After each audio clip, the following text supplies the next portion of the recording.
Bismillahirrahmanirrahim. Assalamualaikum warahmatullahi wabarakatuh.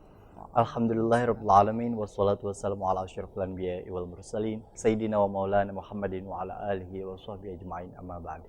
Terima kasih para pemirsa di rumah yang sudah setia menemani kami dalam program Majelis Sore, Majelis Kita Semua. Bersama saya Gusti Muhammad Termawan kembali dalam program Majelis Sore di edisi hari ini. Seperti biasa, kita mengundang narasumber dari UIN Antasari Banjarmasin dan telah hadir bersama kami di studio Duta TV hari ini ada Ibu Ina Mutmainah MA PhD. Assalamualaikum. Waalaikumsalam warahmatullahi wabarakatuh.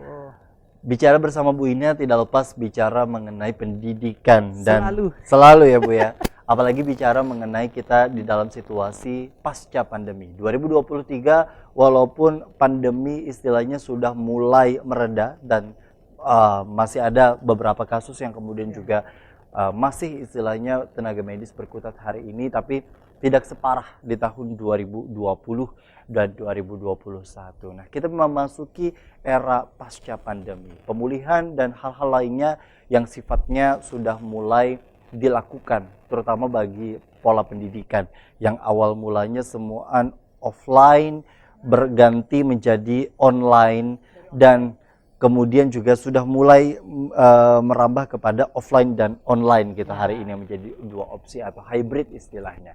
Nah, sejauh mana sebenarnya peranan dari pasca pandemi ini sendiri untuk orang tua dan siswa dalam pembelajaran pada masa pandemi? Boleh langsung Ibu buka dalam kesempatan kali ini, Bu. Terima kasih.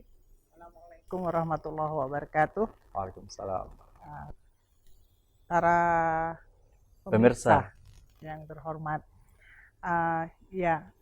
walaupun ini sebenarnya sudah sekitar 2 semester ya, kita sudah mulai new normal atau kembali sudah sekolah kita kembali normal ya. Tapi di segmen pertama ini kita bicara dulu cerita tentang bagaimana ketika kita merasakan pandemi ya.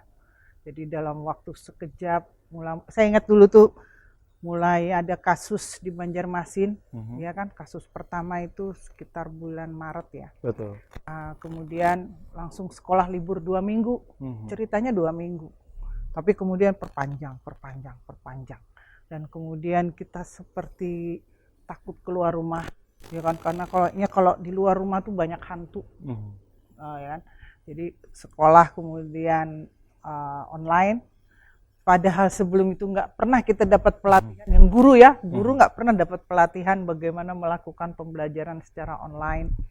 Orang tua juga tidak pernah, seumur-umur mungkin yang kayak seumur saya belum pernah merasakan bagaimana sih pembelajaran online. Punya anak, sekolahnya di rumah, ya kan, sementara nanti ada ujian, ya kan. Anaknya sendiri juga kaget, yang biasanya bisa main bola, main sepeda, main layangan, tiba-tiba harus di rumah. Ya kan, bahkan untuk beli permen aja nggak bisa, beli es nggak bisa. Jadi semua terjadi dengan tiba-tiba tanpa kita persiapan, ya kan. Yang orang tua masih kaget, ini anaknya harus di rumah, kerjanya makan tidur, ya kan.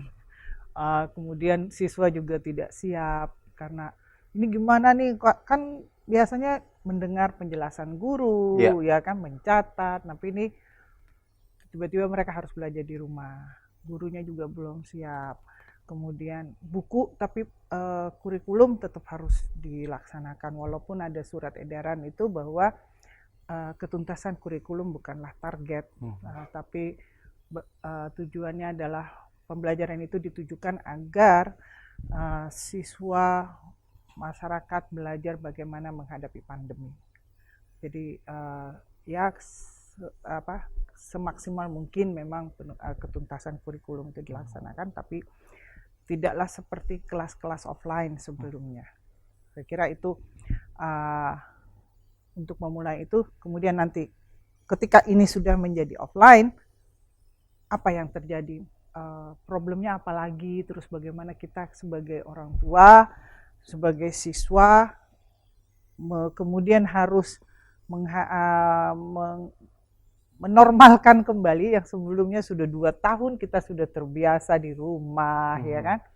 Kemudian kita sudah mulai masuk sekolah. Nah, bagaimana kita sebagai orang tua, kita punya anak, kita punya ponakan, ya kan, yang punya cucu, mereka kembali sekolah, bagaimana siswa sebagai siswa dia juga harus kembali mengembalikan tradisi-tradisi dia sekolah dulu. Oke, jadi dengan kondisi hari ini pasca pandemi, tentu begitu banyak hal-hal yang mempercepat semua keadaan ya Bu ya. Iya. Bukan hanya dalam hal teknologi, tapi juga kesiapan akan persiapan, terutama dalam hal kemampuan untuk bisa beradaptasi dan menyesuaikan diri, terutama di kondisi hari ini. Kesehatan menjadi faktor yang kemudian juga begitu sangat dipertimbangkan.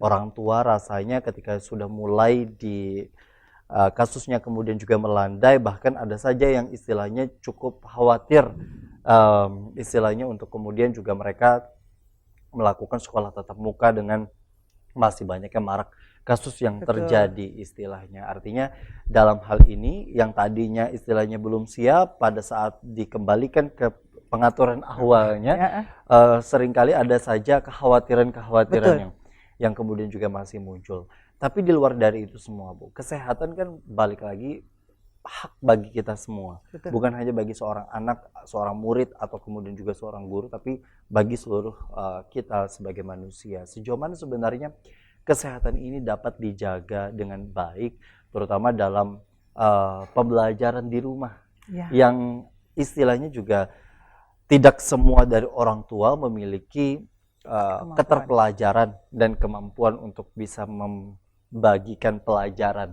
yang mungkin dari latar belakang pendidikan ini sendiri cukup beragam. Ya, benar.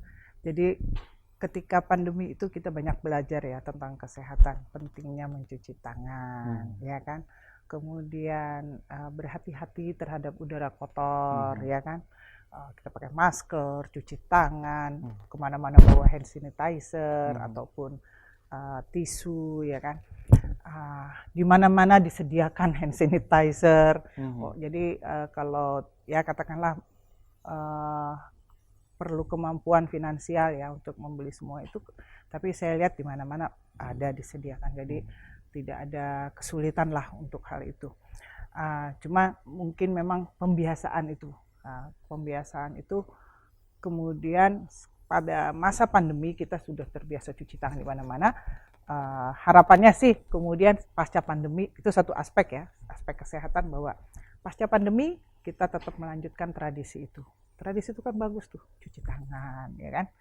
Kemudian pakai hand sanitizer, ya kan. Habis pegang apa-apa kita cuci tangan lagi, habis makan. Padahal kita udah harusnya ajaran Islam kan seperti itu ya. Baik. Jadi belum lagi kalau misalnya rajin sholat, kan otomatis cuci tangan sering-sering tuh. Jadi saya pikir itu dari sisi kesehatan itu kemudian menjadikan pembelajaran bagi kita yang semestinya itu tetap dilanjutkan pasca pandemi. Itu satu.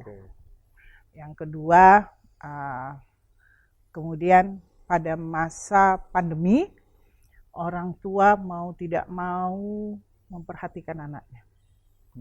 Karena pada masa pandemi itu kan kemudian sebelum-sebelumnya saya melihat tidak ada itu grup WA orang tua.